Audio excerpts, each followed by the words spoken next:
Well, over in Burnett County, about an hour northwest of Austin, rescue and recovery efforts for the missing will continue. First responders rescued dozens of people there Saturday. Jessica Cha is live in the county with the latest on those efforts. Jessica.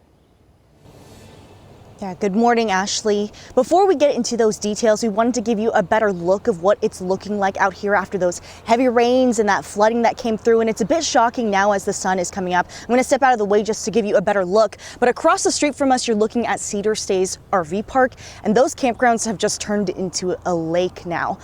What you're looking at is a red truck that is overturned on its side. There are actually a lot of cars that look like that. They're either off kilter on the campgrounds or they're half submerged in water, including trailers. And you can see that there are fences and just vegetation where you can see that the water has still risen up and has yet to recede from where it's supposed to be. Now, last night we heard from county leaders who said at least 7 people are dead in Travis and Burnett counties. 2 died in floodwaters here near East FM 1431, which is where we are, and they were both in RV parks that were washed away near the city of Burnett and Faith Academy. And at least 2 people are still missing, including a volunteer fire chief. Now, emergency crews in Burnett County tell us that by 3:30 yesterday afternoon, they had more than 40 water rescues. Some people had to be rescued by boat. Others were able to walk out of the water to first responders on their own. Another 2 people who are still missing. One is Marble Falls volunteer fire chief Michael Phillips. We're told he was swept away by floodwaters after he drove into water while responding to a call. And the other is a resident of a nearby nursing home. We spoke to Brent Cloyd, who owns the Thirsty Penguin, and he says the floodwaters ripped through his business, damaging all the machinery inside. He says he's never seen something like this. We're going to put the machines higher off the ground. But yeah, we'll see. We learned our lesson on this, and hopefully it never happens again. And like I said, it's hopefully a 1 in a 30-year kind of thing. The Williamson County judge has declared issued a disaster declaration. First responders rescued 25 people across the county, and as of now, Williamson County leaders haven't reported any deaths, but there are still people missing. Now, rescue operations here in Burnett County were suspended around 10:30 last night, but they should be starting back up again this morning. We actually saw them setting up earlier this morning when we first arrived. Live in Burnett County, Jessica Cha, KVUE News. Jessica, thank you for that. Well, Governor Greg Abbott was joined by state and federal leaders at Camp Mystic in Kerrville yesterday. He says the state will be, quote, relentless in its search for the missing. He also added more Central Texas counties to the disaster declaration that he signed Friday night. Burnett, Caldwell, Travis, and Williamson counties were added. They joined Mason, Comal, Gillespie, and Kerr counties. Saturday, the governor also requested aid from the federal government, and Homeland Security Secretary Kristi Noem says the Trump administration will approve a federal disaster declaration for Texas.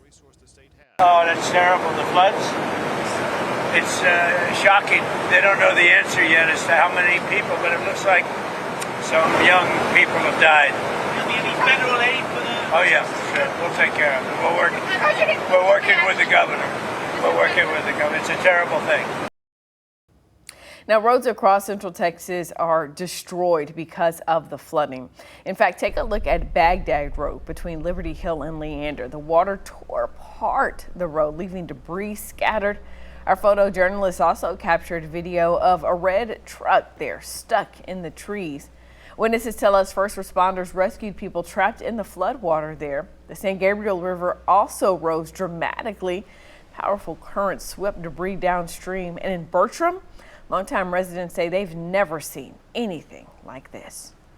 Trying to find a route over there. Every creek, every bridge seems to be washed out, seems to be taking on water still. It will not stop raining out here, and I'm hoping for a break in the weather so I can get over there and see if they're okay. Joseph Shamel says his parents live across the creek. When we talked to him yesterday, he was struggling to find a way to get over there to check on them. Remember, though, if you see water on the road, do what you saw that truck doing. Turn around, do not drown, and never go around a barricade in the road. And there are a lot of barricades up still at this hour. Many low water crossings remain closed this daybreak. This is a look at ATX floods. That's our regional map showing road closures in our area.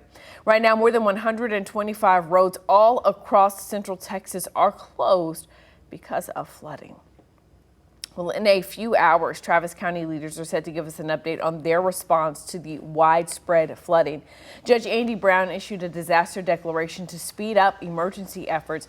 So that includes removing debris, clearing roads, search and rescue missions, and resources to help people who are displaced.